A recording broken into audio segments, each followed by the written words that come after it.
JB, we went to Emmitt's home, beautiful home, and he took care of us. How many square feet, Jim? Oh, about 10,000. Enough for you, me, and Howie, and even Cedric. And let me tell you what, you know, he took care of us in a first-class manner, and we did yuck it up a little bit.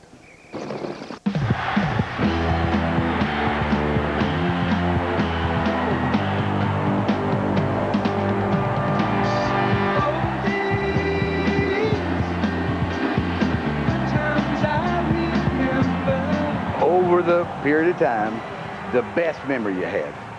Probably the NFC Championship game when we played San Fran. About how boldly you stepped out there and said we're gonna win the game. Yeah. And just hearing you. I remember I sat right by you on the bus. Right. I said, Coach, you kind of put us out there, huh? And you said, yeah, I did, but I know y'all got my back.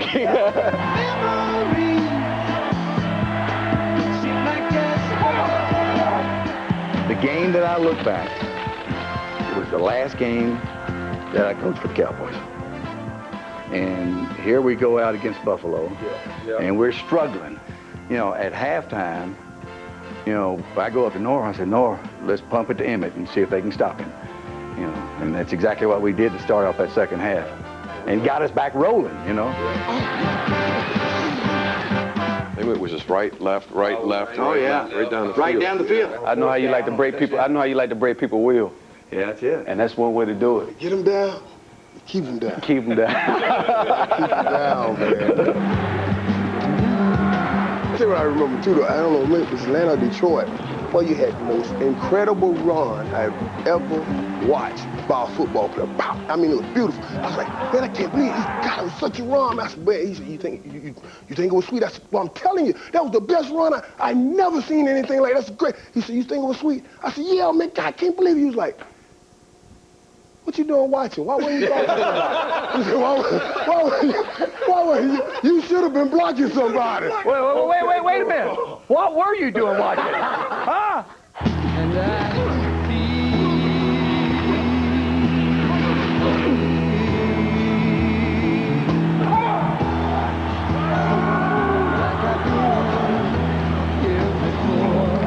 It was every other week.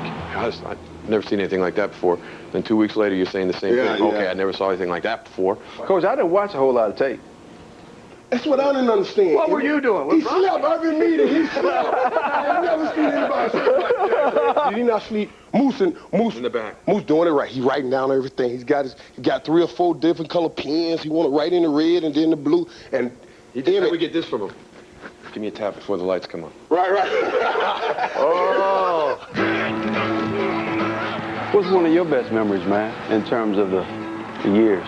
Both years when you got your first 2 rushing titles. And that, to me, is when you had a sense of what you were going to be able to do in your career to see how much you meant to everybody, where the guys just walked out and said, we're going to get this done. Only Moose, man. He do all this blocking and he get all these touchdowns. Not once does he complain. He just continue to block. We tried that before we got Emmitt. Remember Moose? I had my shot. He was our main guy in that one game against Green Bay. We gonna feature Moose as our dot the I back. And we hammered you up there about 30 times. Yeah. You carried it 30 times, though? Well, see, the reason you are here is because of me, because I did such a poor job as a feature back that they had to go out and get somebody the next year. When you break the record, what's gonna go through your mind? All of y'all, every last one of you guys gonna go through my mind. And not only that, but my teammates today. In our small little way, you know, we're all gonna feel a little part of it, and we're gonna be that proud of you. It's not a little part. It's a big part. It's a big part.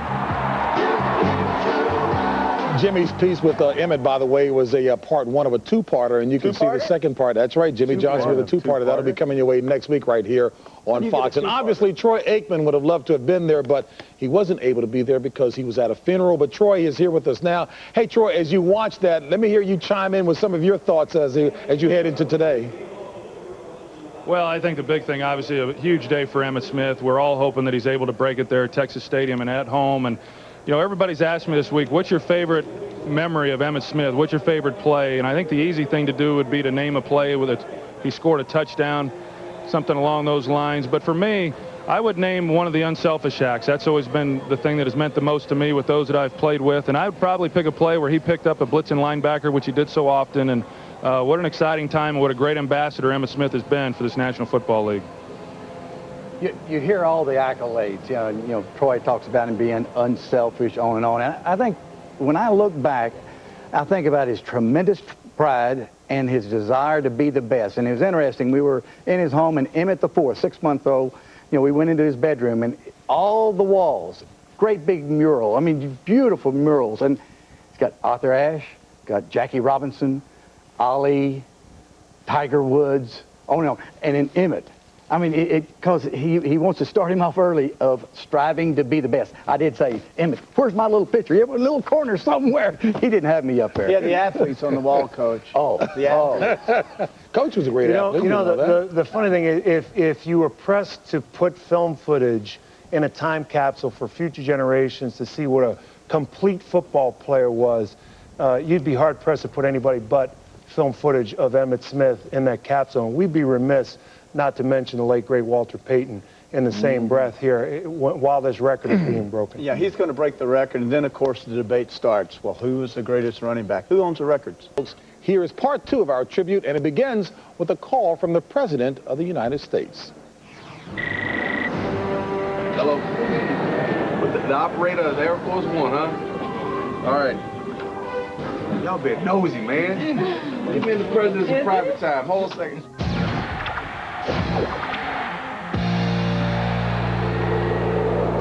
When I came back from my neck injury, people said, "What are you coming back for?"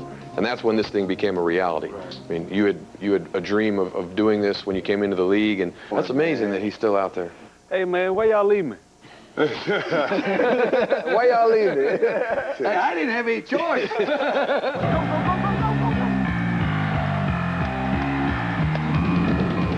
Coach, you was off the chain, man.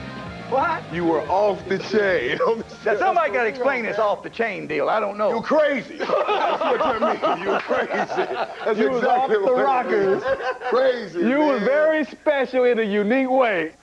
The trip back from RFK when you wanted to win the division. Worst thing ever. I was thinking, I said, you know what? I was thinking about it. I said, man, you know, it used to make it miserable if we lose. You know, we lose. You get come Wednesday and Thursday, everybody's still. We've over the loss. We've gotten over the loss. You know, we done hung out, had something to eat. We could walk in the training camp. As soon as we walk in the Valley Ranch, everybody. Now we gotta walk in like we mad. It's Friday, man. We lost last Sunday. We going to the game next Sunday. Man, let's just win this game, man, so we can have a peaceful week. Hey, I used to joke with you guys every now and then. No, Coach. No, not you. When he had that big game against the Giants, you know, playoffs and all that stuff. And I guess you were really hurt. But I was sitting there, and you were laying out on that training table, you know, right there, and everybody's happy we won. Yeah. No, what you really did, you came over there to make sure something was wrong. You hit me right on it. He slapped me right on the shoulder. That's how you find out if you're really hurt. Yeah, okay. I can tell you if I was really hurt, because about a month and a half later, they had a cut on it. Don't you worry. You did not want to be hurt with this man here. You hurt with this man here. This man here, all he do is just stand like this and look at you like this. Like you did something wrong. Like you did something wrong for being hurt. Do you remember Atlanta, 1990? Atlanta sideline here and the Cowboys sideline over here, we heading this way. I ran the deep end. Mike run a 4 route down there, and Scott Case come by and blast him. Pow! Mike on the ground. He's sitting on the ground, y'all. He knocked out. He getting up, and he do his gloves like this, his helmet off. He gets up, grabs his helmet, and he just smiling, just standing up like this. And then he started walking to the sideline. Then I come and say, Mike, our sideline this way, Doc. You remember that one? After all is said and done, man, the things that we just talked about is all that we're going to have left outside of each other, is the memories. And I thank y'all for just allowing me to be a part of it. Thank you for drafting me, man.